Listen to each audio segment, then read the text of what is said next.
alaikum, and welcome to the Intentional Currency Podcast. I'm so excited to be here today with a very special guest, Mujidah Sakibu, who's a project manager, career coach, and is someone who I've had the pleasure of working with over the last couple of years.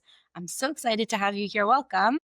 Thank you. Thank you for having me. It's my absolute pleasure. So, I want to start off by kind of introducing you to the audience here. Can you explain a little bit about what you do and how you got into this industry? Okay, so my name is Mujidah Sakibu. Actually a product manager. Well, yes, I can do product management too. So that's his own brand. And I do that in my 9 to 5, and I sort of kind of fell into it actually after school, but more on that later. And I'm also a career coach. I'm currently helping immigrants land product management roles in North America. And all of that basically just happened because like I've always had interest in the coaching industry, like wanting to train people and work with people. While I was a student in school, I was in ISEC. And ISEC is basically like a youth developmental agency. So I've always kind of been in this development and leadership space ish. So that's kind of how I found coaching. And yeah, when it was time for me to pick what I wanted to coach people on, it kind of just made sense since it was what I was able to do, come to this part of the world and actually get a job. I figured I would help people do the same thing. So yeah, that's Yeah, it's amazing. And I still remember the first time that we met and kind of seeing your page on Instagram and being so interested in what you do. I know a big part of sort of your coaching is helping newcomers get a job once they get to Canada. You kind of walk through what that experience was for you being a newcomer and applying for jobs and how that worked out. yeah. Okay. So before coming to Canada, like, we've been planning to immigrate for quite some time. I lived in Belgium for about a year. Once me and my husband got married, we've been trying to come to Canada, and then COVID happened, and then things just took forever. But bottom line for me was that I was surrounded with, my husband was my classmates back in university. So we have a lot of friends in common, right? And a lot of them were in tech as well, right? And for them, thinking about six-figure salaries was just like the norm. Like, okay, I'm not going to get anything less than a six-figure salary, right? That was just the thing that they had then amongst themselves. And for me, I was just like, wait, why am I not thinking like this? Like, why is it not my own default thinking that when I land in Canada, I'm going to get a six-figure job? Why is that just not what I'm thinking about, right? And so that kind of like challenged me to like, okay, let's do it. I want a six-figure job too. I'm not a developer, but I want a six-figure job. So, I started actually got a couple of interviews before I landed in Canada, and nerves, the whole thing, and not fully understanding the market didn't really go so well. But I was so glad I had them because they were kind of eye-opening to tell me like what kind of things to expect when I land here. But at the same time, too, I didn't get a job before landing, but my husband did have a company he was already working for that was based in Canada. So that was really good and gave us that financial cushion for when we landed. And I'm super grateful for that. So as soon as we landed, it took a minute to sort out the whole legalities and whatnot, but, started job hunting again. And then it was like, I was so hyped because like, I had two interviews before landing. As soon as I land, I'm going to have like recruiters lining up for me. But that was not the case. That was not the case. It was like a couple of weeks, zero, feedback, zero, nothing, rejection emails back and forth. And it was just pretty crazy, right?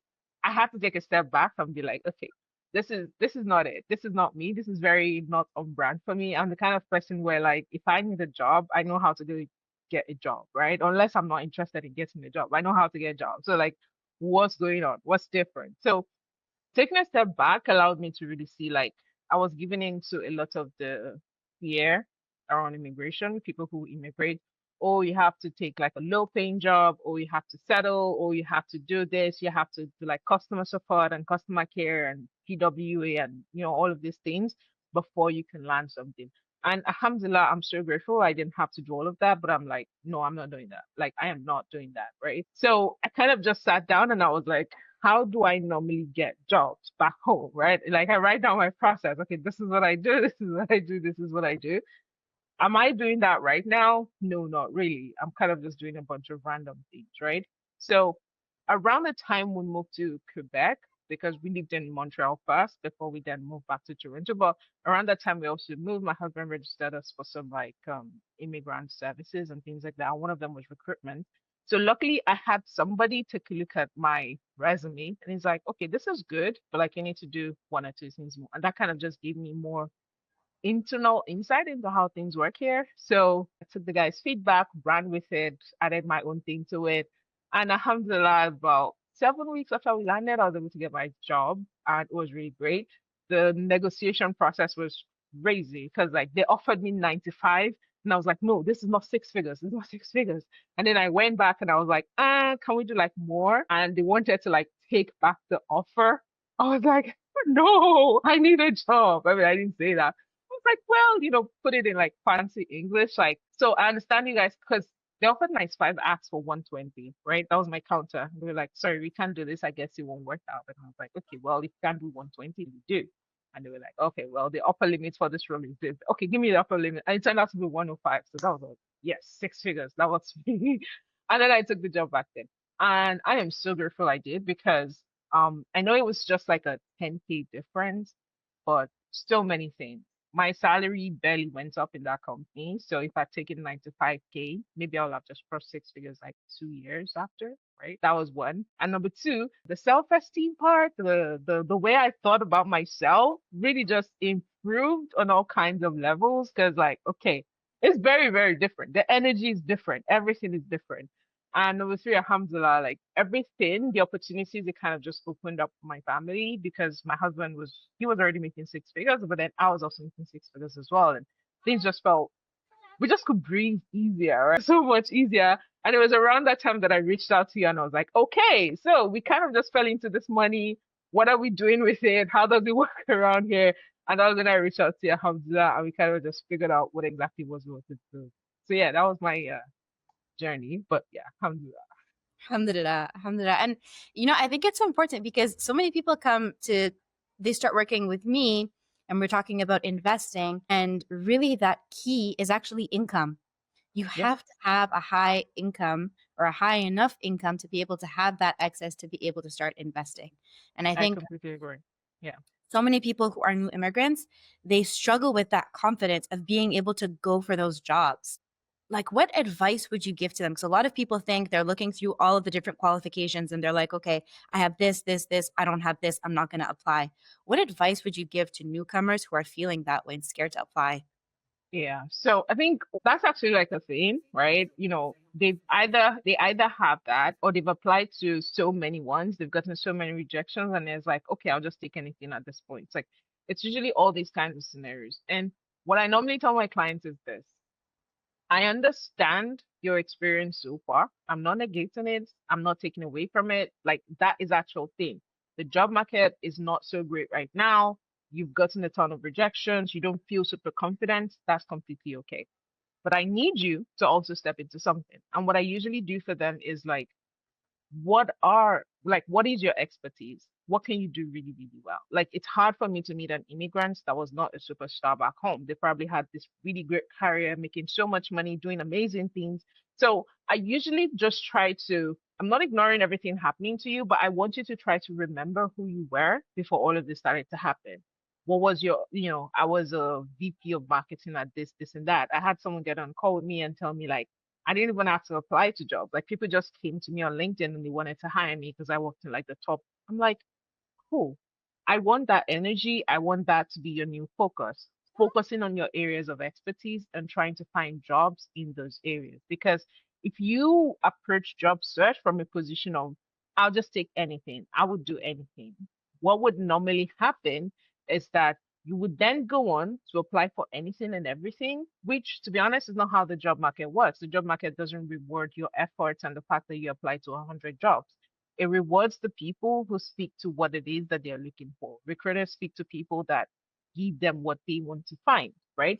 And the more you don't think about what your area of expertise is, the less your chances of actually getting to the front of a recruiter. Because a lot of these people, once they pass that application hoop and they get in front of recruiters, they do really well in interviews or like maybe they need small tweaks. Well, it's pretty much smooth sailing from then on, right? But just getting in front of recruiters. So step back into your expertise, own it, get familiar with it again, and then start to operate from that point of who needs it the most and where can I find them? When you approach a job search from that perspective, it becomes a whole lot easier because that was the major thing that I changed for me back then. Product management is pretty cutthroat around this part of the world. Tech is advanced, everything is advanced, and it's coming from Nigeria. it's a very different specialty. Back home now, things have improved for product management. You do more discovery and actual product market fit, A to C to C. But back in the day, product management was basically just, it was kind of like project management, to be honest. And coming here, that was just not it at all. So I just kept feeling like, oh my God, this is so dumb. I feel like I don't know this job at all. I feel like I don't know how to do this job, right? So the shift for me was basically just going from, okay, I am not the best product management out there. I'm not the most competitive. I don't have like millions of dollars of product launches under my belt. What I really do well and I excel in is I know how to work with developers. I know how to get things going. I know how to get a product developed and moved and like launched. And that's just what I'm going to focus on. And I'm going to focus on jobs that want people that want exactly that, right? The job I landed was a job that wanted somebody that would do that just really, really well. And it might feel counterintuitive because it's like, it's kind of like the business world. So it's like, why should I niche down? There's so many people, right? But that's kind of what you need to do. You need to actually get specific about your skills, your achievements, and your areas of expertise so that you can tune out the noise and actually start to pay attention to people looking for somebody exactly like you. And that is what helps boost your confidence. That is what helps you stand out. That is what helps you even throughout the rest of the interview process because you're no longer going from like, I just want to get a job. You're now going from like, this is something I do really, really well. And that energy just comes up and people are just easily convinced that, yes, you're the person who can do the job. And that makes a ton of difference. That's so interesting. To be honest, I was always so intimidated by the job search process. And I think that's sort of how I ended up going into having my own business is because I kind of Mhm. felt, okay, I know my own value and I can talk about my value, but I would be terrified to have to pitch that to somebody or to a recruiter for whatever reason. Yeah. No, I completely agree. I completely agree. I'm on mat leave right now and I'm hoping to go back to my previous company, but I'm also like, what's out there? Maybe go out and go look for something. But it can be intimidating. The thought of having to go out there to job search, it can be intimidating. Like, especially if you're coming from like, oh, I don't have a job currently. If you currently have a job, you still have that level of confidence and that feeling of security that okay, whatever happens, I know I'll be safe. I can take more risk. I can be more daring, etc., etc. But when you're coming from, you just moved to a new country, you're figuring out rent, you're figuring out feeding for your family, and like there's nothing else coming in, he kind of makes you get a bit more, for lack of a better word, desperate, which is completely understandable. So the question is not ignoring all of that, but also where can you actually start leaning into like what's actually working for you so that you're not so torn and feeling sad and attacked the whole time by the job market because the job market can be very, very mean.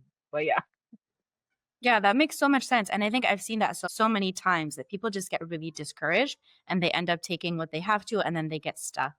Now, you decide to go out and start a business on top of that. How does that happen? yeah, I mean, I like stress. That's the only way I can explain it. I like being stressed. It's become a chronic thing at this point. I like stress in my life, and I feel like my life is boring unless there's like something to keep me. I don't know. I don't know. Okay, so I started the business in a sense before I left Nigeria, right? Right before COVID, sorry, it goes back a little bit. Belgium, right? I was like, I want to do coaching, right? I started to post on socials and like, I'll do this thing of like motivation and like helping young people figure out their lives kind of thing, right? Which was, I laughed about because like, what did I know back then? But anyways, I started it back then and then came back to Nigeria and I continued it, right? But I didn't sign a client, or I did sign. I signed one or two people, but it wasn't as successful as I thought it would be.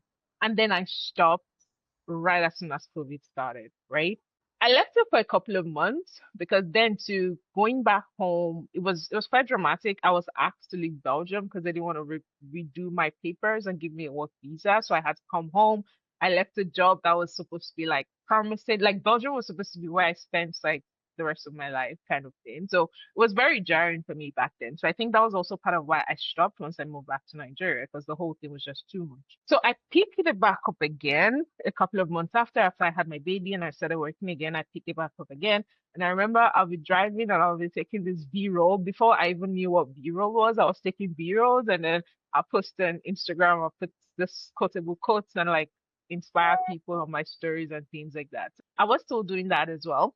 And then just before we moved to Canada, I found a couple of podcasts that really just opened my brain about like, okay, this thing's like a business. You have to do it a certain way. This is how you attract clients. This is how you do things like that. So I really wanted to do it properly because like I felt like, okay, I think I can do this thing, right? So when we came to Canada, then I didn't want to stop, right? I didn't want to stop because I feel like I've gotten some momentum.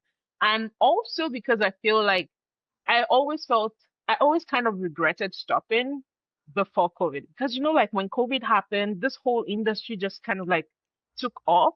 So I've always felt like, what if I didn't stop back then? Who knows where I'll be right now? Blah, blah, blah, blah, blah. So I didn't want to stop again. But I knew I had issues around understanding marketing, understanding sales, how to close people. And like with Nigerians, like the mindset is very different from people here around coaching, right? We pay for things, but like the justification's a bit different, the price points are different, like so many things are different. So landing in Canada, I was like, I didn't want to stop, I want to continue, but I know there's still a lot to learn and therefore I want to learn. So I decided to um pay for coaching. Like almost as soon as I got my job, I decided to invest in myself and pay for coaching. I mean, God, I've stressed my husband. The guy's just looking at me like, what is going on? You barely just started making money and you've gone to go invest like what, 5K? No, it was 5,000, a $5,000 program, USD. I was like, okay, fine. You know what? I'm going to do this. I would learn. I'll figure it out. I'll make some money, blah, blah, blah, blah, blah. And then I decided to register the business because of, in anticipation of signing Kai, who would pay me and then the money would come in and I didn't want to like do the whole murky taxes and what. I feel like that's the only reason I registered the business anyway. But that's how I did that. So why did I decide to run a business? That's why I kind of already had it and I felt like I owe it to myself to figure it out. And to get a bit more dramatic, I've watched my mom do a ton of businesses for years, like brick and mortar shops, selling, she sold clothes, she sold prescription drugs. She did food at some point. She did a lot of things. Her mom was like this big businesswoman back home that had like stores and like really, really successful at it.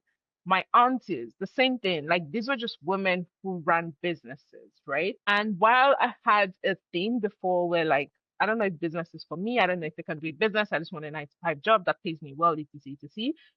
Something about it and finding that I like coaching, I like talking to people and helping people do stuff with themselves, the whole mix for me just kept calling me back to that line, like, okay, I want to do something in this line, I want to do something here.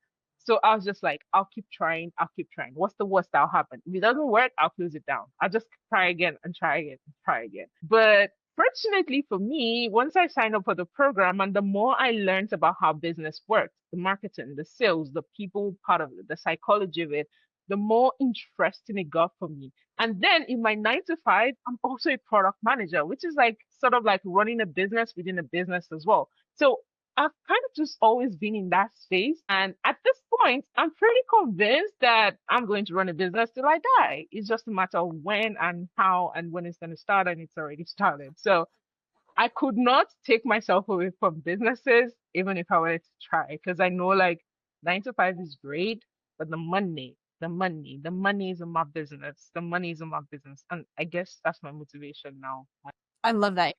Like it ties in so much to what I wanted to kind of get into, which is you came into Canada and you're making, an above average salary in Canada. And I was curious about like if the mindset around money is different. Like, did you start saving more? Did you start spending more? Once more money started rolling in, how did your relationship with money change? It was very eye-opening and it allowed me to see, for lack of a better word, all of my money trauma. Mm. Very, very eye-opening, right? You know how people say like the way you spend $100 is where you're gonna spend $1,000 and 100,000, right? That was basically it for me. I started to see my patterns around money. I started to see I had issues with safety around money and how like I felt it was a couple of things. Like, the money would come in and I'll be like, I have to spend it like as quickly as possible as a way of like rewarding myself for having survived all these years without this much money in my life. Or the money would come in and it was majorly that the spending. My spending sort of just always found a way to increase. And the irony was I was not like a lavish spender. Like I would spend in excess on like getting food stuff in the house, groceries, excess groceries, extra stuff for my daughter. Maybe I didn't even go crazy buying things for myself, but I just always found a way to spend that money and it would just finish. Now, thankfully, my husband had a lot more financial discipline than I did, but he was kind of like the anchor in that perspective. So he was like, okay, we're making this much. We individually, we need to put 2,000 in our savings per month, right? So for me, that was like, okay, once I do this 2,000, I'm free to spend the rest however I want to spend it. It's nobody's business, right? So I just made sure to do that. And that was like my financial habit kind of thing, which I'm very grateful for anyway. So I just made sure to do that. And then everything else was gain, was like free gain. I can do whatever I like. Which looking back, I wish I didn't because I could have done it a bit more extra. But that's just by the way. So it kind of started from there. And then I remember when we reached out to you, it was kind of like, okay, we're saving a lot of this money, but I feel like maybe there's something else we could do with it, right? To be honest, I'm not very proud of it, but I was like, I don't understand the stock market. I don't want to be chasing the stock dropping and I don't want to think about it. I just kind of want something autopilot that I don't have to think about. But my husband was more interested in like watching all the stocks and, coming up, coming down and all that drama. So it was kind of like, we have this file. What do we do with it? Like, do we want to buy a house? Do we want to invest? Do we want to, like, what's the plan? Do we want to go for Hajj, right? And at the time, we couldn't really decide on was it a good idea to buy a house now or not? Was it like we just didn't know what we wanted per se? It was all still kind of new. We're still figuring a lot of things out. So after the conversation with you, I think we just picked Manzil and like put all the money in it and like let's not think about it. If when we have to, we will come back to it. So that was like our financial moment at the time. So once we saved every month, so the 2,000 from me, 2,000 from him, half of that went into the investments and then the other half went into like emergency funds, so to speak, which to be honest was really smart because up until now we still kind of have that split of like a good chunk in investment and then a good chunk in like emergency funds. And that was like so great. So having that habit early on was really good because up until I stopped working in December, that was still how we did it, right? But aside that, I was left with this extra money that's like, what am I going to do with it? And it was that extra money that was showing me like, okay, so I'm the kind of person where I don't feel safe keeping money with myself. I don't trust myself with money, which was kind of why I was feeling the need to keep buying things until I ran out and like my account balance was zero and I was more comfortable seeing it at zero versus at something else. It also showed me a lot about like my how I made decisions around what I wanted to do for myself, right? Like, do I want to do something for myself or would I rather do it for somebody else? It's a see, or am I just sending a whole chunk of money back home and then just forgetting to do things that I so it was very eye-opening as to my relationship with money, finally having all of this money. And to be honest, it's still a journey. I'm still fixing stuff, I'm still working on stuff, but alhamdulillah, it's a lot better having the money allowed me to see it and then start to actually work on it and like there was money coaching there was business coaching for a bit, there was therapy for a bit, there was a bunch of things for a bit that kind of like helped me make sense of like what's happening with me and money. But I go back to what you said initially, you need to have income in order to actually start having this kind of conversations, right? The income part is like it's like huge, like really, really huge. Having that money coming in is going to be, it was very pivotal in being able to decide, say, now I want to do extra. Now I want to save. Now I want to invest. Now I want to go for Hajj and I want to put some money away. Now I want to have a second baby because like this whole money thing went into that decision as well of whether or not we wanted to have a second child, right? So like have the money first and then start to like build on top of it and do all of this thing. So like I would say my money journey was very interesting, but I'm still learning and I'm still seeing how much things can change for me. So yeah. No, I love that. And it's true. Like in order to actually get to the table of being able to have the conversation of what are you going to do with this money, you need to have it first. And Yeah, so that first step is really overcoming that barrier, being able to apply for high paying jobs, being able to have the confidence to be someone who is visibly Muslim or looks different or, is a new immigrant, and being able to still put yourself in those places yeah. where, people aren't expecting you to have those jobs. I don't know if you have sort of like what gave you or what gives you the confidence to show up every day when maybe you're not necessarily like the visual representation of what people are expecting you to look like as a leader. So, all my life, Yeah. all my life, like it wasn't even just when I came here. Even back at home, people were always surprised when I opened my mouth to speak because they're like, "You speak so well." What?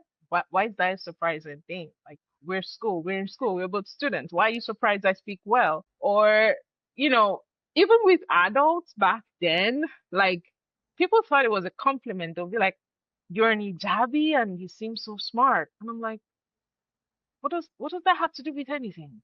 What does my hijab have to like?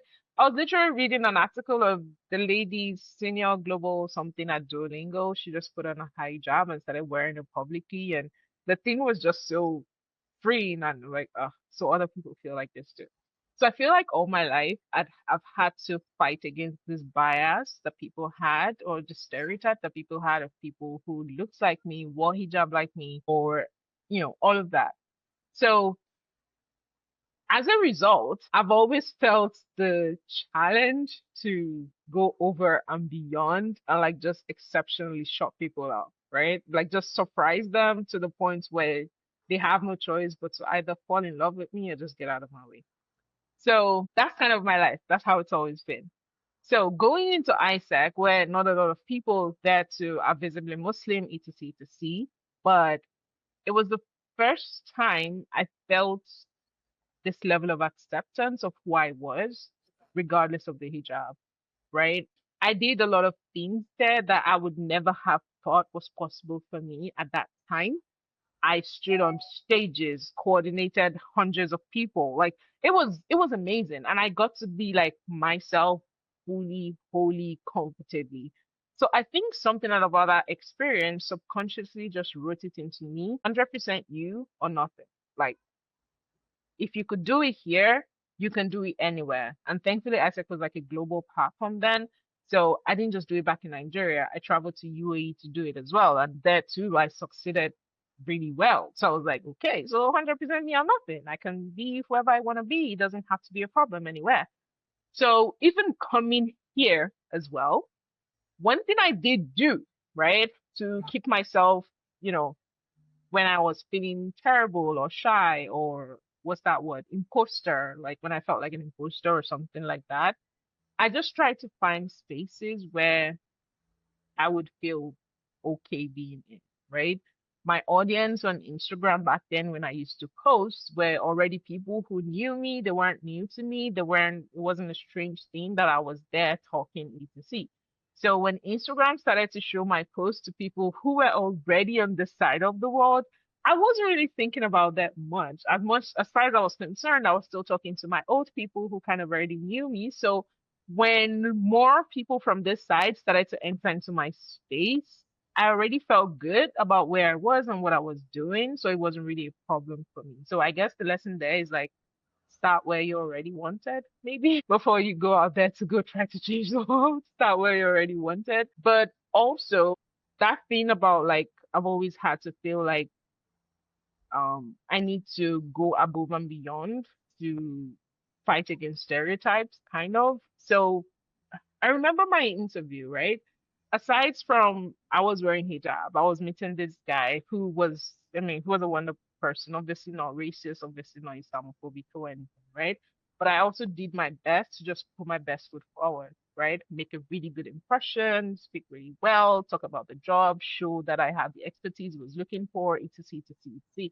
So I guess the second thing there would be like know your stuff and know it really, really well so that it gives you that level of confidence and you're not second guessing yourself when you actually start being in the spaces and you have to actually say something. And even going forward, the third one I'm practicing now is say yes to everything. So basically, I didn't have to join a coaching program back then, but I did. And I'm so glad I did. I didn't have to travel down for an event in the US and like be with all of these people in all the room. I didn't have to do that, but I'm so glad that I went through everything and actually put myself in that room and came back because it changed my self concept. It changed how I felt about myself. I didn't have to say yes to a couple of podcasts and because invitations have been on, including this one, because I'm like, Yasmin would be very disappointed if she found out like I don't have a really great stock portfolio. I just have the Manzo one, and I'm just not thinking like, you know what? I'm just gonna say yes anyway. We'll see what happens when we get there. We're still learning. We're still learning, right? But like saying yes to things, even when I don't feel super confident or super ready, but just still trying and chipping away at it anyway. And also like it's okay, so I have this third project now, right? I want to build a startup company and like make money from it. Like that's my new goal. And like that's what I'm working towards. And even that too has been interesting because like I thought I knew about business, but it's like a different thing when you're trying to do it just for yourself and you're not doing it for a company or for somebody else.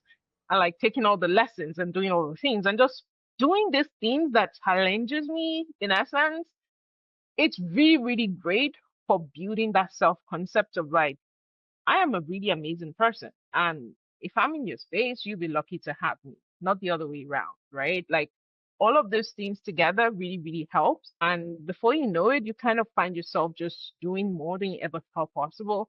And like even the hijab thing, it you kind of just forget it's there because you're just there being yourself, doing your own thing. And oh, it just happens to be something you're putting on. I mean, obviously it guides a lot of your decisions in your life and your choices, etc. But it becomes a fundamental part of your being that you don't even think about it or see it as something that could hinder you from certain spaces or from being able to do certain things or whatever. It just becomes a part of you and it becomes like an afterthought, like, hey, I wear hijab and so what?